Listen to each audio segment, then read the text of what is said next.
Eight grade अभ्यास पुस्तिका अध्याय 13 प्रकाश। हम जानते हैं कि प्रकाश सरल रेखा में गमन करता है। यदि इसके मार्ग में कोई अवरोध आता है तो प्रकाश की किरणें वापस लौट जाती हैं। इन लौटती हुई किरणें के द्वारा प्रतिबिंब बनता है। ये प्रतिबिंब हम किसी पर्दे पर प्राप्त कर सकते हैं, तो ऐसे प्रतिबिंब को हम वास्तविक प्रतिबिंब कहते हैं। यदि प्रतिबिंब को पर्दे पर हम प्राप्त नहीं कर सके तो वह आभासी प्रतिबिंब कहलाता है। प्रतिबिंबों की स्थिति समझने के लिए आओ एक प्रयोग करें।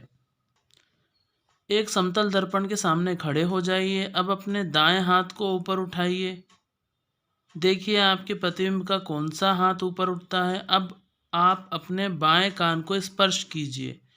अब देखिए आपके प्रतिबिंब का हाथ आपके किस कान को स्पर्श करता है।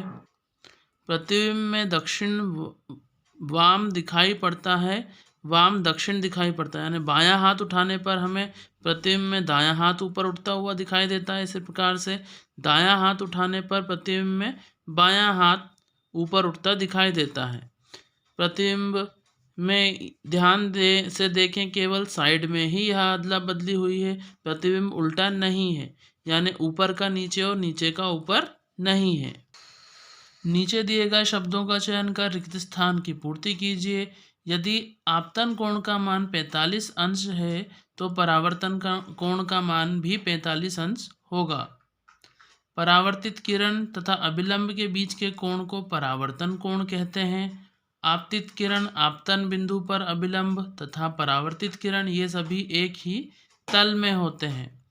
चाक्षुष विकृति युक्त व्यक्तियों की सहायता के लिए सर्वाधिक लोकप्रिय साधन ब्रेल लिपि है। परितारिका मानव नेत्र का वह भाग है जो इसे इसका विशिष्ट रंग प्रदान करता है।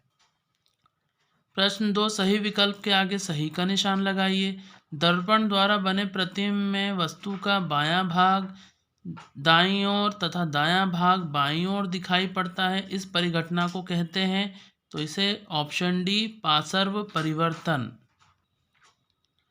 उपरोक्त में से कौन सा चित्र निम्न कथन की पुष्टि करता है। आपतन कोण सदैव परावर्तन कोण के बराबर होता है। तो ऑप्शन डी चित्र द, जिसमें आपतन कोण और परावर्तन कोण के मान आपस में बराबर हैं। किसी कोण पर झुके दो दर्पण कितने प्रतिबिंब बना सकते हैं, तो अनेक प्रतिबिंब बना सकते हैं। Option C. सामान्य नेत्र द्वारा पढ़ने के लिए सर्वाधिक सुविधाजनक दूरी लगभग होती है, तो 25 सेंटीमीटर। ब्रेल पद्धति में बिंदुकित पैटर्न अथवा छाप होते हैं 63, तो इनकी संख्या होती है 63। परावर्तन के नियम लिखिए। परावर्तन के दो नियम हैं। आपतन कोण सदैव परावर्तन कोण के बराबर होता है, यानी आपतन कोण का मान सदैव परावर्तन कोण के मान के बराबर होता है। दूसरा, आपतित किरण आपतन बिंदु पर अभिलंब तथा परावर्तित किरणें ये सभी एक तल में ही होते हैं। चाक्षुष विकृति वाले व्यक्ति पढ़ने लिखने के लिए किस पद्धति का उपयोग करते हैं। इस पद्धति में कितने पैटर्न होते हैं। चाक्षुष विकृति यानी ऐसे व्यक्ति जिन्हें आंखों से दिखाई नहीं देता है, पढ़ने लिखने के लिए ब्रेल पद्धति का उपयोग करते हैं। इस पद्धति में 63 बिंदुकित पैटर्न या छाप होते हैं, जिन्हें वे अपनी उंगलियों के पोरों से छूकर समझते हैं। प्रत्येक छाप पर एक अक्षरों के समुच्चय या शब्द को प्रदर्शित करती है। नेत्रों के लिए बहुत कम या बहुत अधिक प्रकाश हानिकारक क्यों होता है। अपर्याप्त प्रकाश से नेत्र में खिंचाव या सरदर्द हो सकता है। सूर्य या किसी शक्तिशाली लैंप का अत्यधिक तीव्र प्रकाश या लेजर टॉर्च का प्रकाश रेटिना को क्षति पहुंचा सकता है।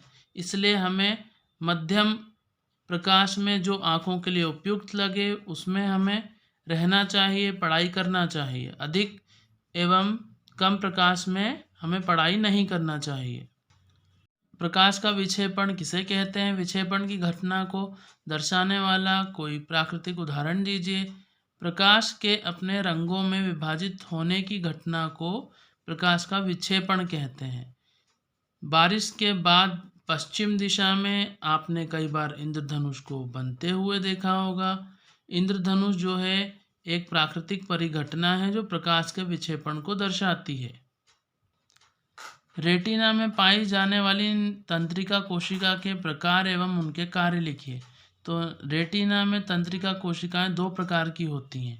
एक शंकु जो तीव्र प्रकाश के लिए सुग्राही होती हैं, जो दूसरी शलाकाएं जो मंद प्रकाश के लिए सुग्राही होती हैं। इसके अतिरिक्त शंकु रंगों यानी वर्णों की सूचनाएं भी भेजते हैं।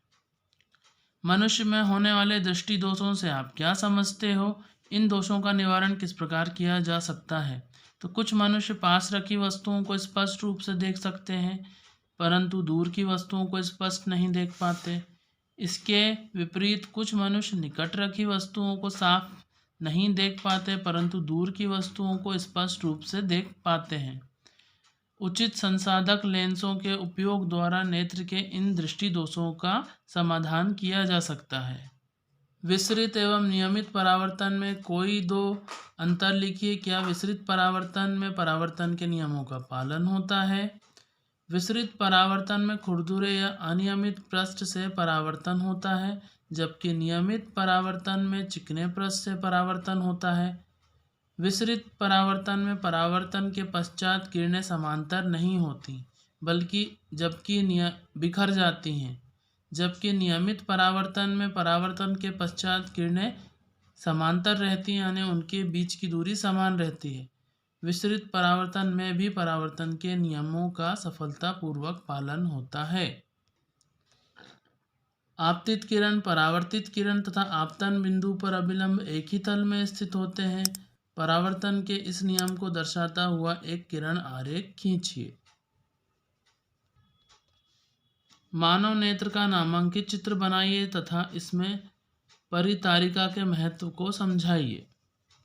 कार्निया के पीछे हम एक गहरे रंग की पेशियों की संरचना पाते हैं, जिसे परितारिका यानी आइरिस कहते हैं। आइरिस में एक छोटा सा द्वार होता है, जिसे पुतली कहते हैं। पुतली के साइज को परितारिका से नियंत्रित किया जा सकता है। परितारिका नेत्र को विशिष्ट रंग प्रदान करती है। जैसे आपने देखा होगा, कुछ व्यक्तियों की आंखें भूरी यानी ब्राउन कलर की होती हैं, कुछ व्यक्तियों की आंखें नीले कलर की होती हैं, तो कुछ व्यक्तियों की आंखें किसी अन्य कलर की या हरी भी होती हैं। तो इसके पीछे आइरिस यानी परितारिका का रंग ही उत्तरदायी होता है। केलाइडोस्कोप निर्माण के विभिन्न बिंदु लिखिए। 3 समतल दर्पण लेकर एक दूसरे से कुछ कोण बनाते हुए इस प्रकार रखें कि उनके किनारे आपस में मिले रहें। टेप द्वारा इनके जोड़ें। प्रिज्म की आकृति के रूप में मोटा चार्ट की एक बेलनाकार ट्यूब में रखें। ट्यूब के सिरों को गत्ते की डिस्क से बंद कर दें। इसमें कुछ चूड़ियाँ डाल दें और बंद कर दें। एक छेद हो जिससे हम देख सकें, जिससे हमें विभिन्न पैटर्न दिखाई देंगे।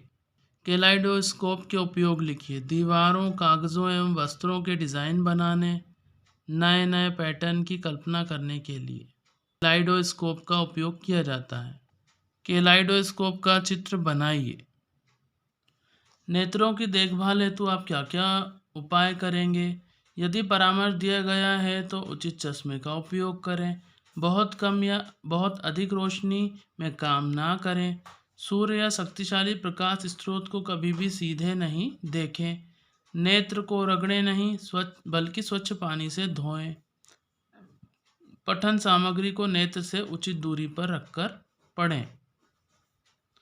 प्रोजेक्ट पहला, अपने आस पड़ोस के 5 बच्चों का सर्वेक्षण कीजिए तथा ज्ञात कीजिए कि 12 वर्ष से कम आयु के कितने बच्चे किसी दृष्टि दोष से ग्रसित हैं। किस विटामिन की कमी से दृष्टि दोष हो सकता है?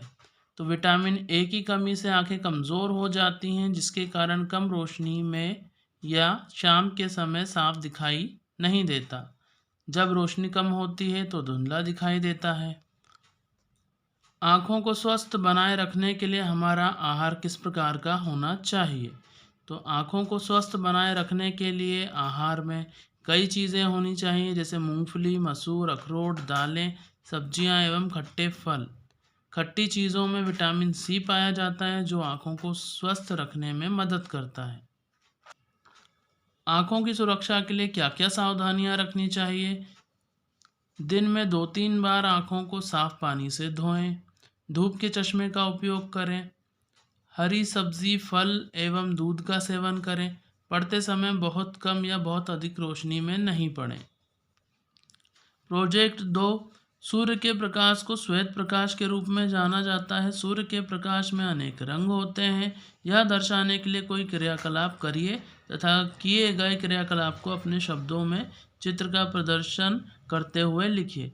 प्रकाश की एक पतली किरण, कांच का प्रिज्म, एक सफ़ेद दीवार की मदद से सफ़ेद प्रकाश का उपयोग करके 7 रंगों का बैंड प्राप्त करना संभव है। श्वेत प्रकाश को प्रिज्म में से गुजारने पर 7 रंग दिखाई देते हैं।